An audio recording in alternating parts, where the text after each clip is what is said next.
today I have a real treat for you guys. I have Jenae Johnson of CTM Unlimited. How are you, Jenae?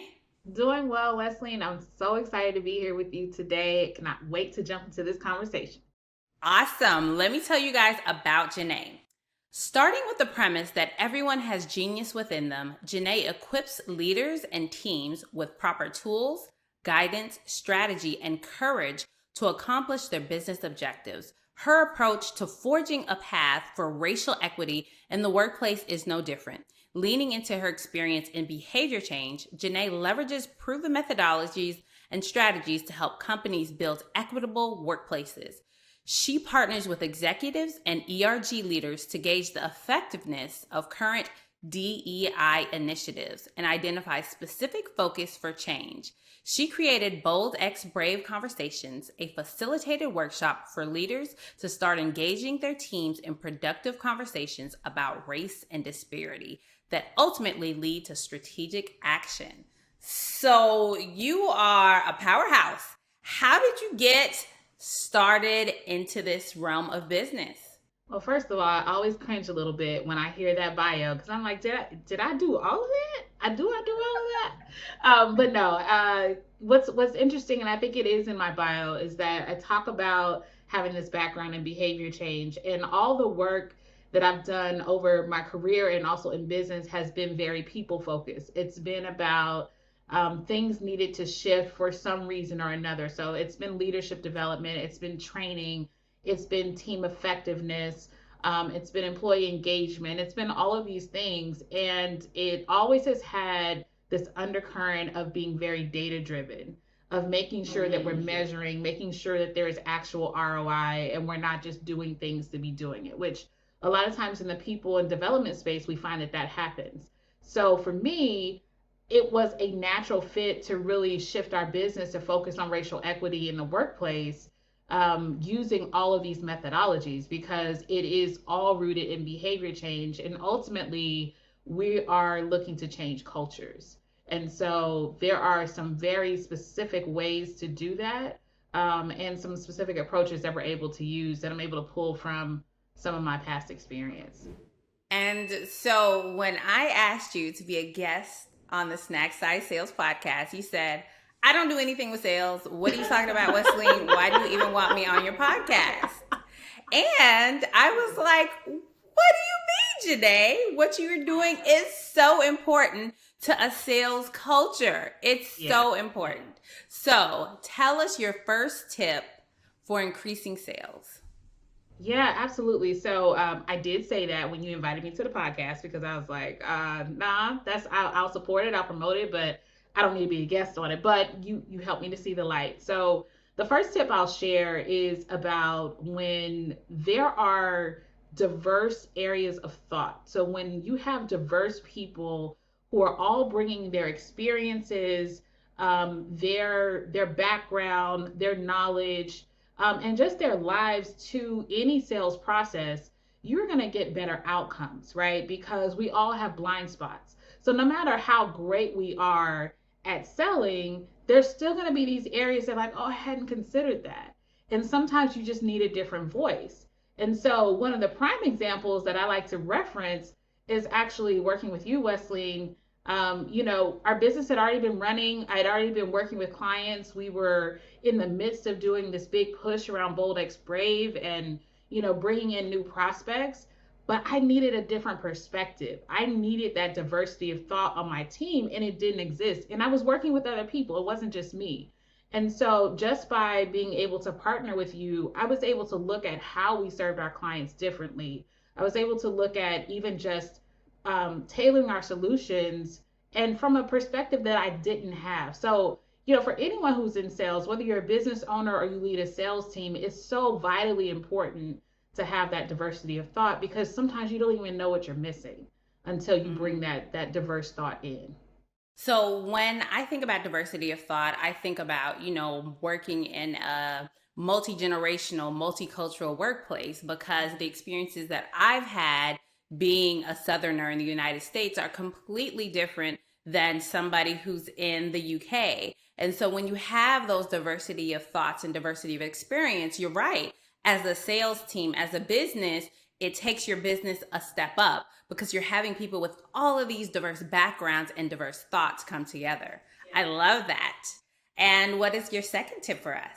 So, my second tip is about being able to reimagine your products and services. And so, I think when you look at what you offer to your clients and your customers from your lens, there are limitations to that. But when you are able to reimagine even just how you provide solutions, then that gives you even more market reach, right? So you're going to reach more people when you have a diverse team. You're going to reach more people when you have approaches that might be a little bit different than what your own or what your original approach might be. And so I think also there's this understanding around getting buy-in, right? So whether it's a customer or whether it's actually leading people on your team, right? So we talk about sales externally, but this also applies internally, right? So you're also selling your team on, hey, this is our approach. Here's our promotion for this month. These are our goals. Here are our targets. Here are our quotas, whatever it is. And so you have to get their buy-in too. And so I think by being able to understand the experiences, the diverse experiences of other people, you actually can lead your team better. And then you can offer products and services to your customers that are reimagined. They're things that you hadn't considered or that you wouldn't ordinarily offer if it was just up to your experiences and your background and your expertise. So, when you were talking about those first two things, and you brought up diversity of thought and diverse products and services, if somebody feels that their organization everyone is thinking the same, that they've Mm-hmm. been in their own way for many, many years, or maybe they're a solopreneur and they only know how to do it one way, what's the first step that they would take to start embracing that diversity of thought and getting those outside opinions? Yeah, I think partnership, like there has to be a focus on who do I need to partner with.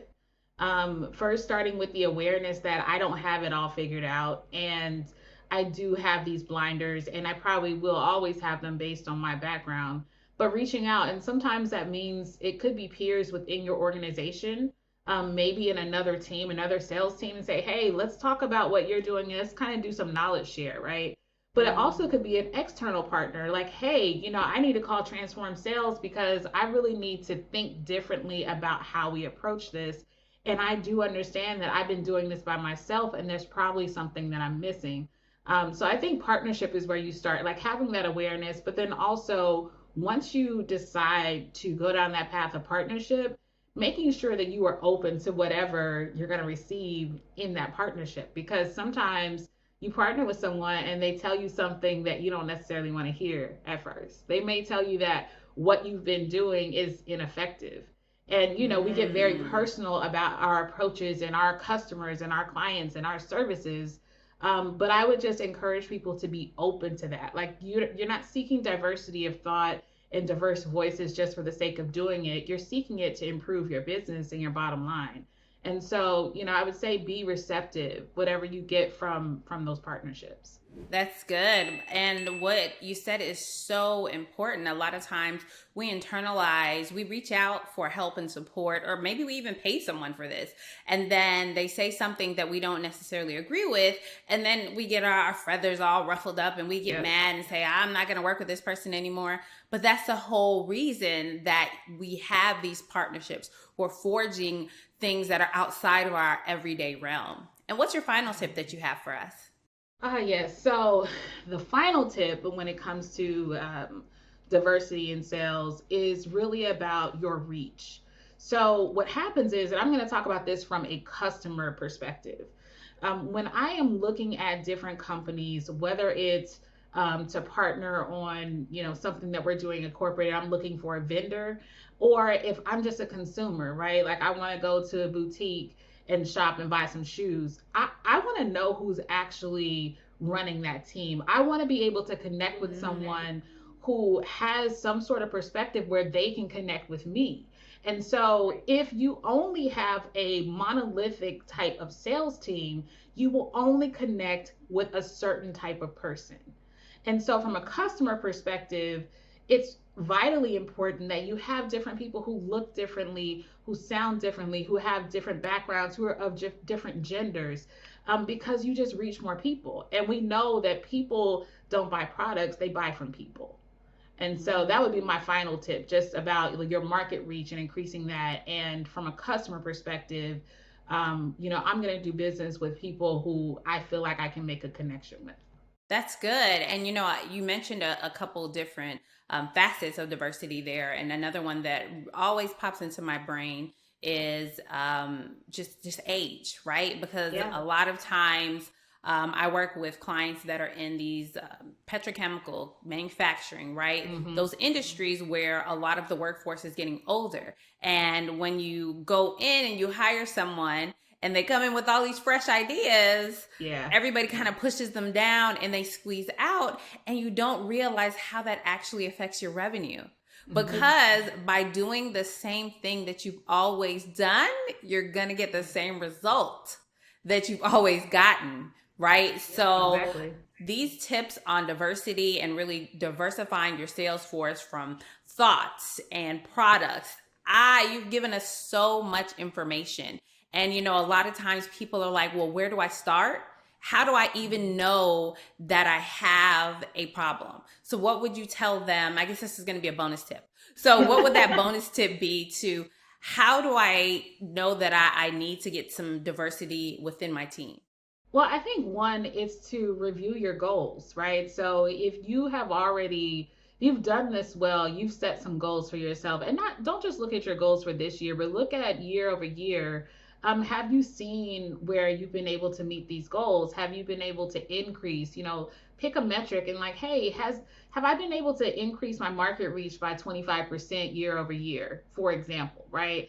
And if the answer is no, if you're looking at like, hey, every year I set goals and I'm not really meeting those goals, and that's an indicator that maybe I need to do something differently. And mind you, it doesn't mean that you don't make other adjustments in your business, but it does mean that maybe you need another perspective. Maybe you need a voice that you haven't heard yet or that you haven't listened to. I would also say to really be receptive and looking at what some of the competitors are doing. I know that sometimes we don't want to do competitor analysis because we feel like we've got it, but be receptive to what that is, because obviously there's something that they're doing to reach their customer, and so there may be something that you're not doing, and potentially you could find that they are taking these different diverse strategies, and that's why they have a broader reach than you do. And so I think it's just important to think about that and to really do some self-assessment from a goals perspective, and then also to think about what your competitors are doing that maybe you haven't tried yet.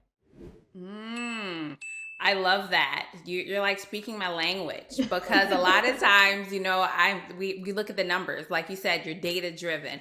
I love numbers. I'm always looking at them. And a lot of times we'll be like, well, let me put more into my marketing budget. Or maybe I need to hire more salespeople, but not really taking that global view of, yeah, I need to hire more salespeople, but instead of hiring another person in the same region, why don't I hire a remote salesperson in the Northwest, right? Yep. Or in the UK, to really get a broader depth of the marketplace. Yeah. So you've given us so many gems, and I was wondering, do you have a free gift for the audience?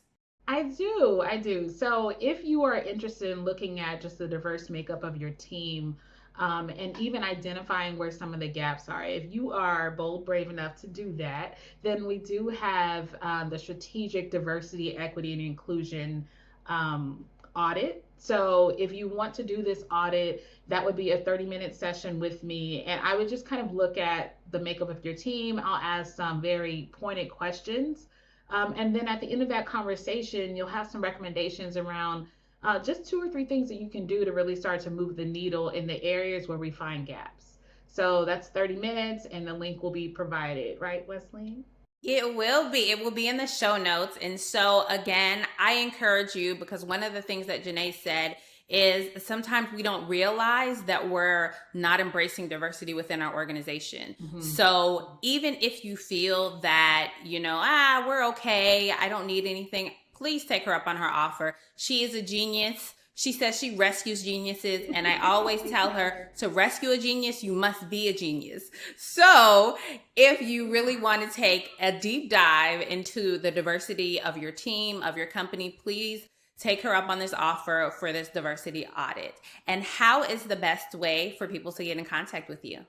Sure. So, a few ways. You can go to our website, ctmunlimited.com, and there's a contact us box and things that you can fill out if you want to get in contact in general. You can also read more about the company and the work that we do. You can email me at Jenae@werescuegeniuses.com, which that'll be in the show notes as well. And you can find me on LinkedIn. So if you just search Jenae Johnson, I'll probably pop up because my name is not that common. And particularly if you're already connected to Wesleyne, you'll easily find me. But that's really where I hang out is LinkedIn. So that's probably the best way. But you can always email me or go to our website as well. Thank you so much for spending some time with our audience, Jenae. You've given us a lot of things to think about on how to make our teams more diverse. Thanks again for being here. Thank you.